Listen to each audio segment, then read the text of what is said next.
sholat yang dilarang. Sebelum kita maqasid sholat adalah rukun sholat dan pembatalan sholat, maka kita akan membahas selanjutnya masalah syaratnya wajib sholat. Ada syarat wajib sholat, ada syarat sah sholat. Apa perbedaannya? Jelas sekali, wajib dan sah. Kalau wajib berarti seseorang yang memang harus sholat, wajib sholat. Tapi ketika sudah sholat maka harus ada kaitannya sah apa tidak. Berarti wajib dan sah itu, kalau wajib begini, kita itu wajib sholat karena memang ada beberapa perkara yang harus kita penuhi, maka kita wajib. Gitu. Syaratnya harus terpenuhi sehingga orang tersebut kok wajib harus sholat. Jangan itu enggak. Itu syarat wajib. Beda dengan syarat sah sholat. Kalau syarat sah sholat itu kita kalau sedang sholat itu harus mencukupi syaratnya. Karena kalau tidak mencukupi syaratnya tidak sah.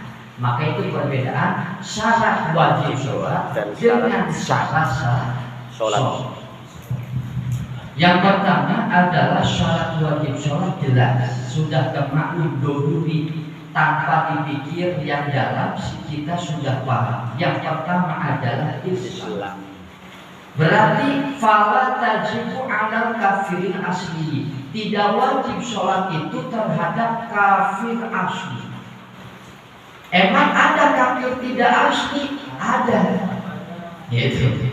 Kafir tidak asli itu diantaranya adalah seperti kafir-kafir yang memang tadinya orang Islam kok sekarang kafir. Gitu. Kalau kafir asli itu dari awal terus kafir terus, itu namanya kafir asli. Ada yang namanya sebaliknya murtad. Murtad itu tadinya Islam terus naudzubillah keluar dari Islam. Subhanallah. Para ulama selalu biasa sudah menjadi tradisi di dalam kitabnya kalau membahas murtad naudzubillah, maka kita kalau mendengar murtad naudzubillah bidah naudzubillah. Karena kalau orang sudah murtad naudzubillah di neraka seperti orang kafir selamanya, tidak akan pernah masuk surga. Tapi kita walaupun orang Islam, walaupun banyak maksiat, insya Allah sekecil apapun iman yang kita bawa nanti di akhirat akan masuk surga. Tapi begini, kita akan beribu-ribu ratusan tahun di neraka. Na'udzubillah. Iya, memang betul sekali. Yang penting orang silahkan itu mau orang yang maksiat, yang ibadah akan masuk surga. Maka ketika kita melihat orang kafir dan orang maksiat tapi kok Islam, kita lihat mendingan orang Islam walaupun masih maksiat daripada jadi orang murtad atau kafir. Naudzubillah min. Nah, beda dengan murtad. Fayajibu alaihi qada'u ma tarakahu asna aridatihi idza raja'a Islam. Orang murtad walaupun memang terlihat dohirnya karena memang sudah jadi kafir, kan tidak wajib karena mereka kan sudah keluar Islam. Yang wajib sholat kan Islam. Tapi kok di sini fayajibu alaihi qada'u, wajib harus sholat di kodok ketika masuk Islam. Kenapa? Bedanya orang kafir asli ketika masuk Islam sholatnya nggak harus di kodok. Sebab semua dosa sudah diampuni kalau dari kecil kafir lalu kok masuk Islam. Itu nanti ketika sudah masuk Islam tidak harus diqadha sholat. Semua dosanya diampuni. Tapi berbeda dengan murtad. Kalau murtad, maka jangan murtad naudzubillah. Orang misalkan murtadnya 10 tahun. 10 tahun beliau itu misalkan dikasih hidayah lagi sama Allah. Terus masuk Islam. Nah 10 tahun yang tadi puasa Ramadan 10 kali tahun itu harus diqadha. Wajib gimana lagi? Berarti sholat harus diqadha. Itulah orang murtad. Kenapa harus ada seperti itu? Dihukumi bahwa harus wajib qadha supaya orang Islam jangan berani murtad. Jangan berani murtad, sudah nanti kita kekal di akhirat sudah nanti kita masuk Islam harus dipotong. Itu dan lain sebagainya. Itu. Yang kedua adalah balik.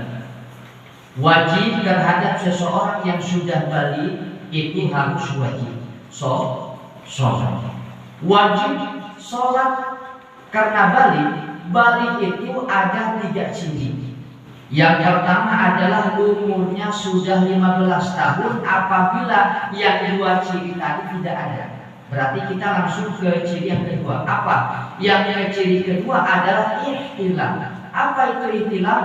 Metuk mani, Pak. Metuk mani itu keluarnya banyu mani saking gitu. Hewan sing lemani itu, Pak. Saking dakar. Jadi kalau ada air mani keluar dari dakar itu memang sudah dipastikan balik. Sudah dipastikan balik. Walaupun umurnya belum 15. Nah, maka kata saya tadi, kalau memang ciri yang pertama, tadi yang 2 tidak. Artinya, kalau memang umur belum 15 tahun, kok sudah keluar air mani, ya coba. Karena yang jadi patokan keluar air mani. Yang ketiga adalah khusus perempuan, adalah keluar darah haid.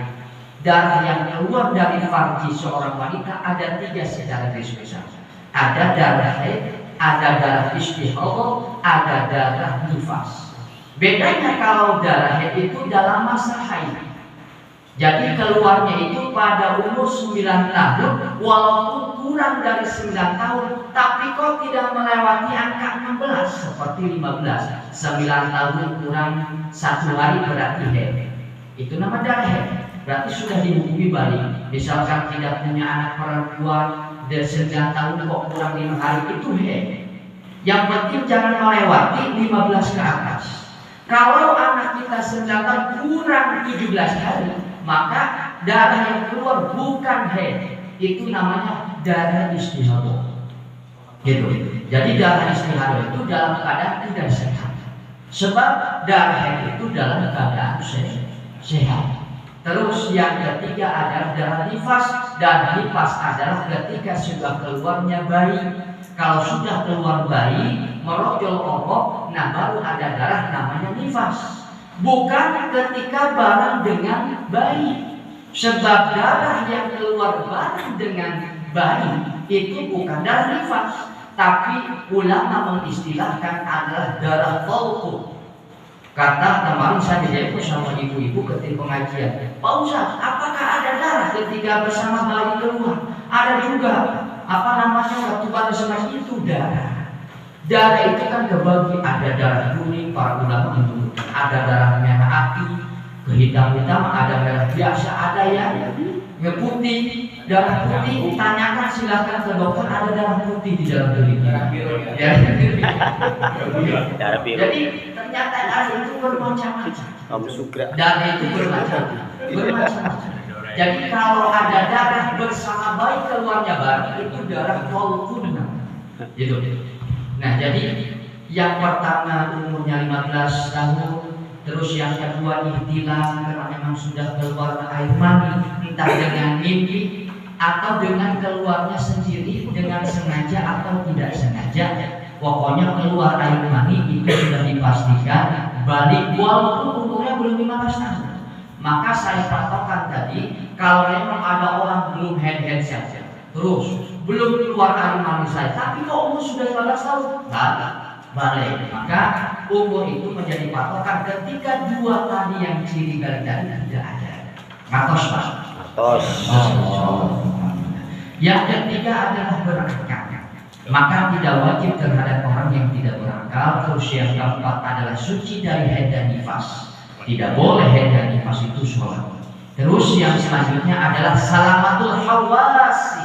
Apa salamatul hawas? Salamatul hawas itu panca indranya itu sehat. Jadi kalau ada orang kok di sini, fala tajibu ala man khuliqa a'ma asama walau natiqan wala wada'ani idarudat ila hawasu. Apabila ada seseorang diciptakan oleh Allah, naudzubillah summa naudzubillah. Walaupun ada, memang itu sudah ketentuan Allah Subhanahu wa ta'ala. Misalkan ada orang diciptakan oleh Allah budak terus tidak bisa melihat. Nah itu tidak wajib. Orang sudah tidak mendengar, tidak bisa mendengar. Karena mereka itu diajak untuk mengkaji syariat Islam, tidak akan mampu karena tidak ada pendengaran. Terus buta lagi, tidak bisa melihat. Bagaimana mereka mau tahu syariat Islam? Maka di sini tidak wajib terhadap orang yang memang sudah tidak mendengar dan tidak melihat. Kalau tidak melihat saja wajib sholat.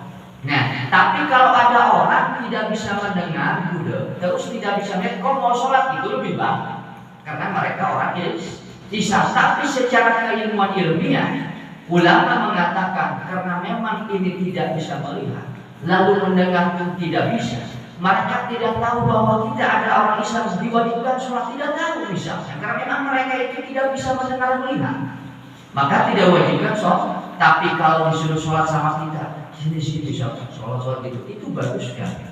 Bagus. Terus yajibu alal abadi, sudah beres itu syarat wajib sholat. Nah sekarang adalah kita wawasan luas masalah kewajiban sholat. Yajibu alal abai wal ummahat amru auladihimul mumayyizina bisolat. Wajib terhadap aba itu bapak, wal ummahat ibu, amru auladihim memerintah anak-anaknya, mumayyizin yang sudah tamyiz, seperti anak sudah cebok bisa makan bisa sendiri, itu wajib terhadap kita sebagai orang tua, harus memerintah. Berarti umur 7 tahunan biasanya para ulama. Umur 7 tahun itu biasanya sudah tamyiz. Maka kalau kita tidak memerintah, hukumnya dosa. Bapak-bapak punya anak, umur anak itu sudah tamyiz. Ibarat tamyiz itu kalau umur ada 7 tahun, kalau sudah pergerakannya bisa makan sendiri dan sebagainya, kita tidak memerintah, hukumnya dosa. Terlepas anak kita mau sholat ataupun tidak, yang penting kita perintah sholat. Maka kalau tidak diperintah sama kita sebagai orang tua yang dosa. Idza balagu sab'asinina, apabila orang tersebut tadi si bocah tadi memang tamiznya sudah nyampai umur 7 tahun. Lalu wa yajibu darbuhum 'alaiha idza balagu 10 sinina ilal bulugh. Wajib dipukul anak kita, tapi awas dipukul tidak sangat melukai. Maksudnya jangan melukai, jangan sampai melukai. Karena kalau melukai kita haram, dosa lagi kita. Maka biasanya orang tua itu paling ngejewer orang tua dulu atau nyabet dari pantat. Itu hanya sebatas itu. Jangan sampai kita memukul atau mencubit anggota yang sensitif yang luar biasa saja. Biasanya itu pantat dan kuping itu ya. Kalau dia biasa kalau beula atau orang tua beula ya biasa itu. Memang harus seperti itu anak kecil Pak. Anak kecil sekarang kalau diolok, tahu diolok Pak? Apa diolok itu? Dimanja. Itu sulit sekali untuk kita gerakan dituntut untuk kepada kebaikan. Sulit sekali. Kecuali punya watak kebaikan ya saja itu. Ini nih, kalau anak kecil wataknya tidak baik. Kan ada anak kecil itu, anak kecil kan semuanya biasanya kan wataknya memang harus pengennya main, karena memang mereka tidak tahu apa-apa. Maka sebaik-baiknya kita yang tegas orang tua. Kalau anak kita masih kecuali anaknya sudah besar, itu sudah punya istri sebagainya dan sebagainya, itu biasa dengan kata-kata yang lembut dan sebagainya. Biar enggak emosi gitu. Hadirin jamaah rahimakumullah. Terus sekarang gak waktunya. Terus syarat sah sholat yang pertama adalah harus waktu sholat sudah masuk. Sah sholat sekarang. Bapak-bapak kalau memang sudah tahu syarat wajib sholat, lalu sekarang kita sedang sholat misalkan, kan harus memenuhi masyarakat. Karena kalau tidak kan kita tidak sah. Di antara yang pertama sudah waktu sholat. Maka kalau kita sholat kok belum waktunya? Maklum kesemangatan jelmanya. Orang belum waktunya kok sudah ada atau sudah sholat gitu. Makanya awas nih, yang azan itu harus adil kata. Apa adil di situ? Jangan berbohong atau jangan mengurangi waktu. Jangan mengurangi waktu, artinya kok belum waktunya kok kita sudah ada, sengaja maksudnya. Kalau kita sengaja belum waktunya kok ada, nanti yang lain malah ikut sholat di masing-masing rumah, kita yang dosa. Kita yang dosa. Maka penting sekali kalau kita sholat tuh ya, sekarang misalkan sudah waktunya pas sekali, ya agak lambatan sedikit, biar sudah masuk waktu memang nih bagusnya seperti idealnya. Walaupun sudah waktu sholat nih, ya kita undurkan 2 menit ya 5 menit gitu maksudnya. Itu lebih utama gitu daripada kita awal ternyata belum mas. Kalau memang sudah dipastikan ini awal waktu ya nggak apa-apa. Ini mah kehati-hatian kita. Sudah waktunya kita agak dilambatkan sedikit. Itu lebih baik. Takutnya jamnya kan takut salah dan sebagainya. Itu sudah waktu sholat, kita baru sah sholat. Nah, bagaimana? Misalkan ada seseorang sholat sebelum waktunya, contoh zuhur. Kita sholat, misalkan sholat sudah beres. Assalamualaikum warahmatullahi wabarakatuh. Assalamualaikum warahmatullahi wabarakatuh. Pas beres sholat, Allahu Akbar. Bukan ada ini. Pas saya lihat jam, oh iya, saya tadi ternyata sholat sebelum tiba waktunya 10 menit. Iya, misalkan. Atau 5 menit. Maka itu sholatnya tadi bagaimana hukumnya? Sholatnya berarti itu adalah qadha. Kita hitung saja kata para ulama, itu hanya bisa dijadikan hukum sholat itu qadha buat sholat yang dulu mungkin ada pernah ketinggalan. Berarti sholat yang itu belum, ya harus sholat lagi. Harus sholat lagi. Hitung-hitung yang tadi itu sholat sebelum waktunya itu mengkodoi sholat yang mungkin kita dulu takutnya pernah ketinggalan. Lalu kalau sudah waktunya memang kita harus sholat lagi. Yang seterusnya harus menghadap kiblat, kita singkat saja. Terus yang seterusnya harus suci dari 2 hadas. Kita kalau sholat kok tidak suci dari 2 hadas ya tidak sah. Hadas kecil dan hadas besar. Terus yang seterusnya ada suci dari najis, entah di baju, badan dan tempat. Termasuk punten Pak Ustaz, gitu RW kita karena memang dulu pernah jadi DKM masjid atau di sini DKM Al-Babudin. Saya sarankan kalau imam, kalau mau memakai pengeras suara, jangan memakai yang seperti ini, yang nyambung. Nah, idealnya. Kenapa? Kalau kita pengeras suara yang memang yang ada kabelnya itu ditakutkan nanti kena tai, cincang dan sebagainya. Kan di dalam sholat, ketika kita sholat, walaupun itu najis, tapi itu ada yang nyambung ke kita, entah kena atau seperti ini, itu tidak sah karena ada tertempel najis. Maka bagusnya mikrofon yang wireless kalau mau pengeras, atau kita boleh yang kabel tapi hanya sebatas di sini ada namanya apa? Jam itu. Gitu ya. Banyak sekarang mic yang bagus ya. Saya kasih tahu nih, ada mic bagus dan amplinya bagus walaupun jaraknya seperti ini kedengaran. Kayak ini Bang. Iya. Tapi kalau kesini belum kedengaran biasanya itu kurang bagus. Sulanya aja bagus. Jadi itu idealnya. Kata saya idealnya itu seperti itu. Terus yang seterusnya adalah masalah udah seperti itu dulu, nanti kita sambung. Ada lagi untuk kita yang